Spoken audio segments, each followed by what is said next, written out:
Robert Heffernan with EndoTech, content contributor to the Pareto Network and EndoTech subscribers. This is our weekly segment.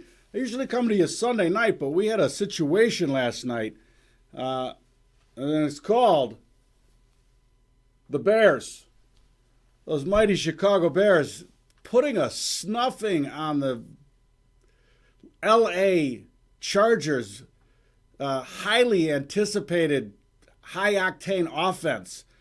And, defense wins championships. Let's just first say that.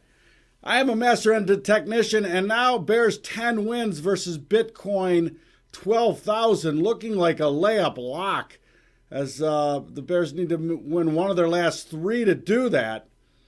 And Bitcoin getting to 12,000 before that seems rather unlikely. So all of you prop bettors that thought that I was crazy at the beginning of the year thinking the Bears could win 10 games, and also thought that I was crazy that I didn't really see Bitcoin being able to rally to 12,000 by year end the way the chart was forming. A little bit of crow being eaten, as they say. A little crow being eaten.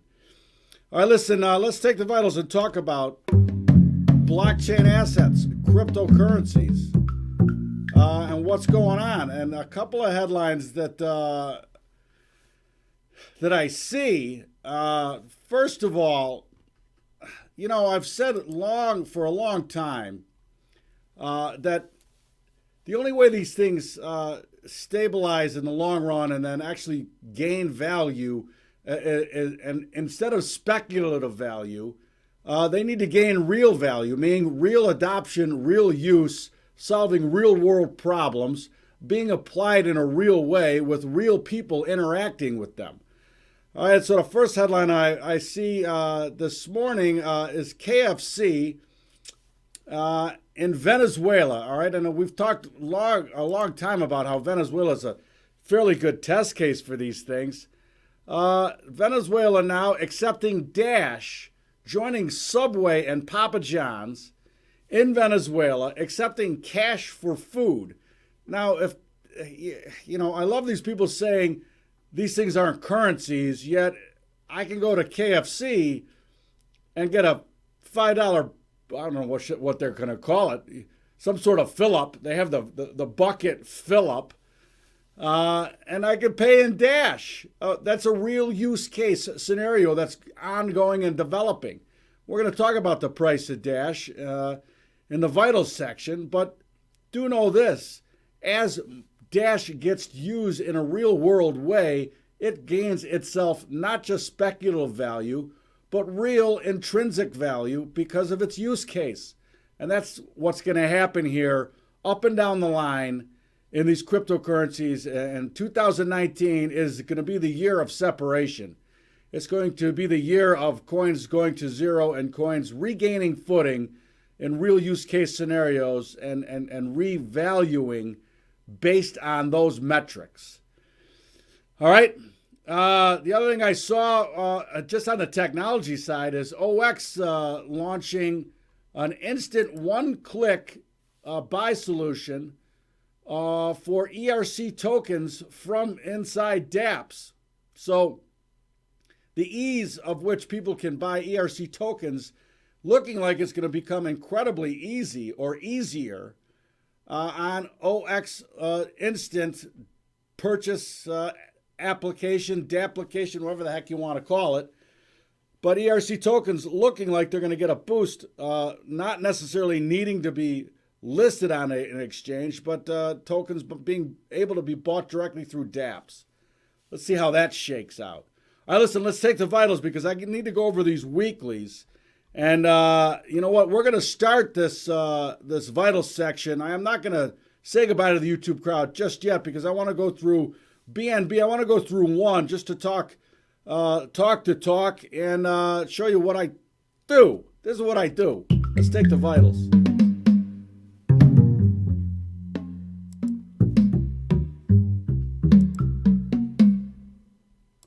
All right, BNB right now trading 475.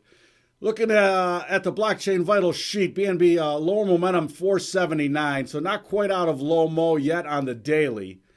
And more importantly, the weekly is what I want to talk about, in particular in BNB, because we've had a nice leg down here now. But the important thing is understanding the potentials if we start making lower lows against last week's low. And there was a nice rally in EOS. It looks like it's giving it up and back towards that lower momentum level on the daily. The important part here, though, is how much potential there still is on the downside on the weekly.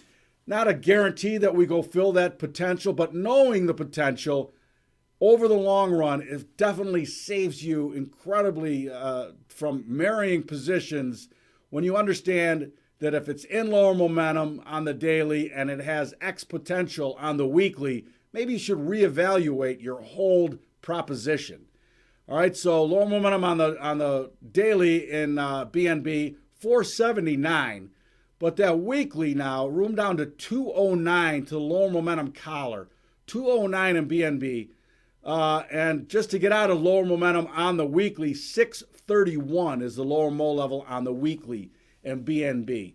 So incredibly important to understand that, if we take out last week's lows, which in BNB, last week's low, come on now, there it is, high low, 417.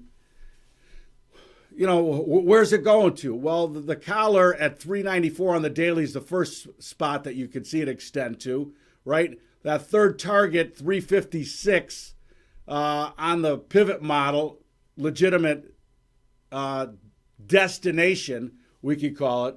But ultimately, when you step back and look at the weekly fractal, look at those weekly potentials, it's hell and gone from here. It's down to 209. It's another halving of the value of the coin.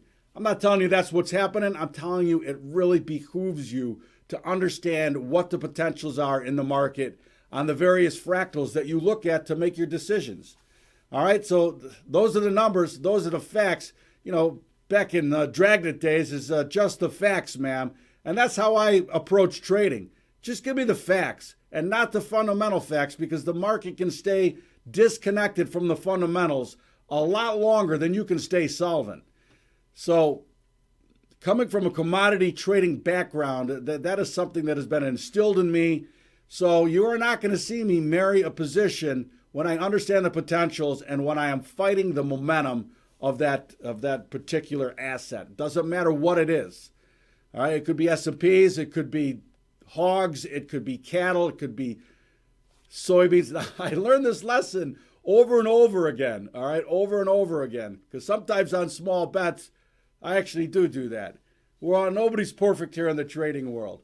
All right, listen, I'm going to say goodbye to the YouTube crowd now and get on with the rest of the vital so we can talk about the rest of the actionable trading content in this asset class, particularly that weekly fractal and weekly setup and the rest of the top 12. All right, so see you later, YouTube.